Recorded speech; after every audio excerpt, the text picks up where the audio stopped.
Bienvenidos y vamos a continuar con otro vídeo más del curso de Biología Molecular. En este caso vamos a seguir con el siguiente estadio o fase en el proceso de síntesis de proteínas, que es el tema de la elongación, ¿sí? En el último vídeo veíamos cómo debía estar varios elementos conjuntados. La secuencia de RNA mensajero, en este caso representada en azul, donde estaba esta secuencia, que es la secuencia Sendal-Garno o SD, y que reconocía específicamente por complementariedad de bases otra pequeña secuencia en el 16S del RNA ribosomal bacteriano, ¿sí? Esta secuencia del 16S a veces también se denomina ribosome binding site o sitio de unión al ribosoma, ¿de acuerdo? Cuando tenemos unido la subunidad pequeña al RNA mensajero, entonces se une el tRNA iniciador reconociendo secuencia anticodón-codón y se posiciona en esta parte de la subunidad pequeña, que posteriormente sí facilita la incorporación de la subunidad grande, posicionándose en el sitio P de peptidil, ¿de acuerdo? Entonces, bajo esta configuración transitaríamos a la siguiente fase del proceso, que es la elongación, ¿de acuerdo? Bien. En esta diapositiva, aunque les voy a poner el link, ¿sí?, luego en la descripción del vídeo para que lo vean de forma más dinámica, sí representa básicamente que es un proceso dinámico, porque podemos ver las flechas de color rojo, ¿sí? Tienen un sentido. Entonces tenemos la secuencia del mensajero, está orientada a 5', 3', el ribosoma, entonces el ribosoma se está desplazando sobre la hebra, en sentido 5', 3', ¿de acuerdo? Les recuerdo que había 3 lugares de relevancia en la estructura de la subunidad grande ribosómica: el sitio A de aminoácido o aceptor, el sitio P y el sitio E, ¿de acuerdo? Entonces, ¿qué es lo que sucede?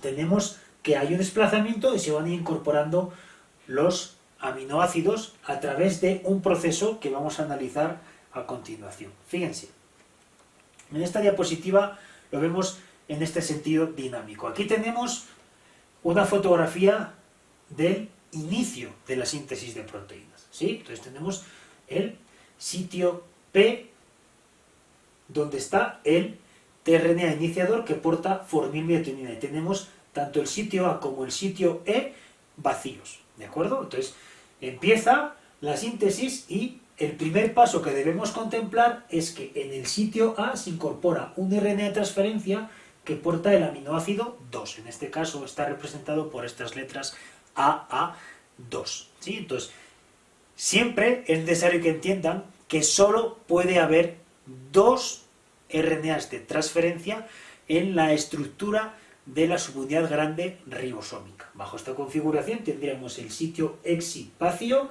el sitio P con la formilmetionina y el sitio A con el aminoácido 2, en este caso de esta proteína genérica. Durante la fase de elongación, les digo, hay un desplazamiento del ribosoma sobre la hebra de RNA mensajero.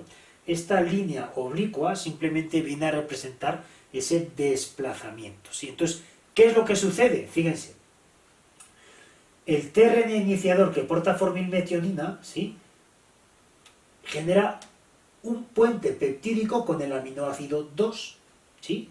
¿Cuál es el resultado? Que el tRNA iniciador pasa a ocupar el sitio E y aquel aminoácido, aquel RNA de transferencia que portaba el aminoácido 2 pasa a ocupar el sitio P en la subunidad grande del ribosoma. Pero en este caso, el tRNA que porta el aminoácido 2 resulta que ya tiene en su cola 2 aminoácidos, la formilmetionina más el aminoácido 2.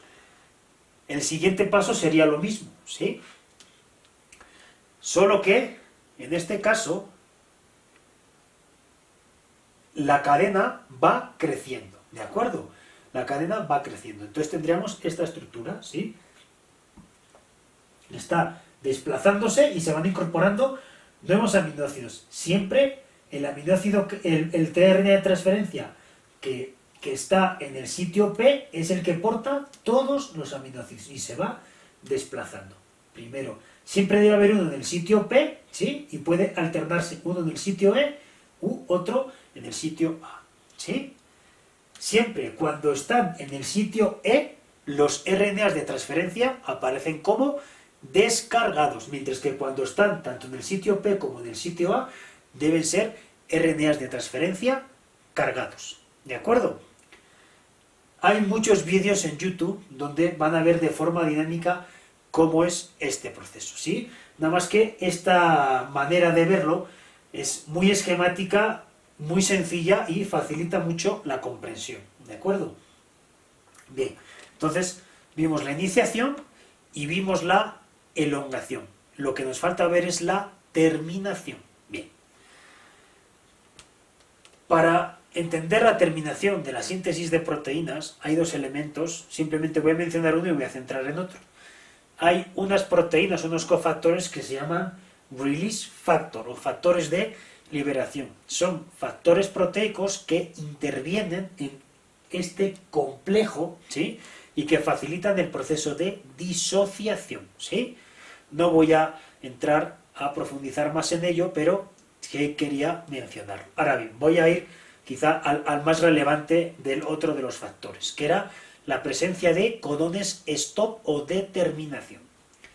Un codón de stop es básicamente un triplete, ¿sí? Un triplete de ribonucleótidos que está presente en la secuencia del mensajero y que no es complementario a ninguna secuencia del anticodón de un transferente. No puede ser leído, ¿sí? Cuando no puede ser leído, esto es identificado en el proceso de traducción como una señal de stop, ¿sí? Cuando veamos el concepto de mutación y las bases moleculares de las enfermedades, vamos a analizar bastante bien la consecuencia de este tipo de codones, ¿sí? Bien. ¿Cuál es el efecto final de la presencia de un codón de stop? Pues que transita el estado funcional del ribosoma de estar unidas las dos subunidades a estar disociadas, ¿sí?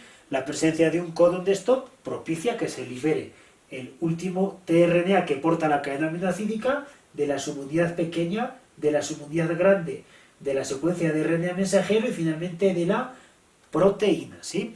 Esta proteína, aunque aquí aparece lineal, ¿sí? En realidad, durante los procesos de traducción, conforme va emergiendo la cadena naciente, ya se va reorganizando, va adquiriendo esa forma globular, esa morfología que le otorga un perfil de interacción específico. ¿De acuerdo? Bien.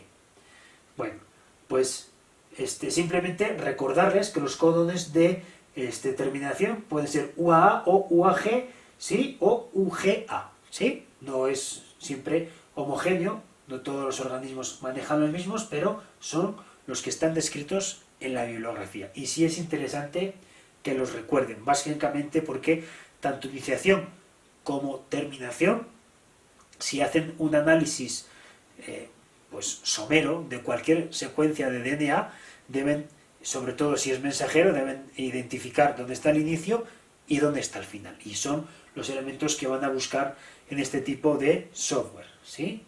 Bien. Otro elemento importante, ¿sí? Bien. Vamos a analizar el concepto de polisoma o polirribosoma. ¿A qué me refiero con un polisoma? Bien, fíjense. En esta diapositiva vemos de forma muy gráfica nuevamente cómo la secuencia de mensajero está representada linealmente y hay una serie de ribosomas que lo están leyendo, ¿sí? Bien. Lo que quiero transmitirles con esto es que una secuencia de RNA puede ser leída simultáneamente, ¿sí? Simultáneamente. Y aquí hay un paso en la regulación muy importante. Una cosa es la cantidad de RNAs mensajeros que se producen, ¿sí? Otra cosa es la cantidad de ribosomas que están leyendo la secuencia, ¿de acuerdo? En función de estos dos parámetros, la cantidad de mensajeros que se producen y la cantidad de ribosomas que están leyendo las secuencias de mensajeros tenemos un efecto sobre la cantidad de proteínas que finalmente se generan, ¿sí? Fíjense. Aquí tenemos este esquema que representa muy bien lo que les quiero decir. Esto se da particularmente en procariotas, no en eucariotas. En eucariotas tenemos una situación ligeramente diferente. Fíjense, aquí tenemos el DNA doble hebra, pues tenemos de la misma manera un RNA que está emergiendo, ¿sí?, de un proceso de transcripción. Y antes de que haya terminado la longitud completa, antes de que haya finalizado el proceso de transcripción, ya se unen los ribosomas, ¿sí?, y entonces empiezan a leer la proteína. Aquí tenemos el polipéptido en crecimiento, ¿sí? Cuanto mayor es la longitud del RNA mensajero, mayor cantidad de ribosomas pueden estar unidos y por lo tanto mayor cantidad de proteínas se pueden constituir. ¿De acuerdo? Mayor cantidad de proteínas se pueden constituir. Entonces les indico de qué depende la cantidad final de proteína que genera una célula, de la cantidad de moléculas de mensajero que se estén produciendo y la cantidad de ribosomas que estén leyendo esa secuencia, ¿sí? Que se produzca mayor o menor cantidad de proteínas tiene que ver con la respuesta al ambiente que tiene que dar esa célula para adecuarse y consiguientemente reproducirse y distribuir su información en el espacio y el tiempo, ¿de acuerdo? Bien. Los polisomas, ¿sí?, para organismos procarióticos son lineales, ¿sí?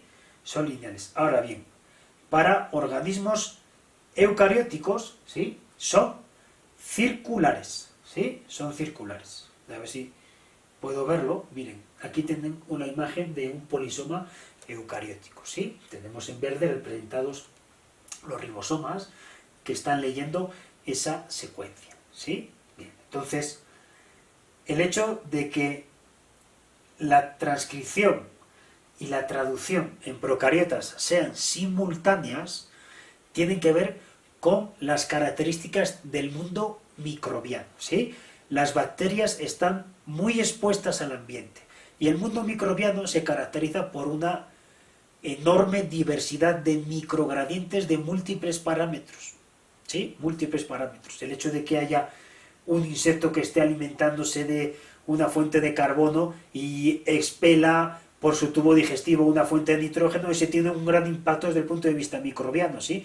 De repente puede haber nitrógeno que no había en el ambiente, de repente deja de haber carbono que había en el ambiente.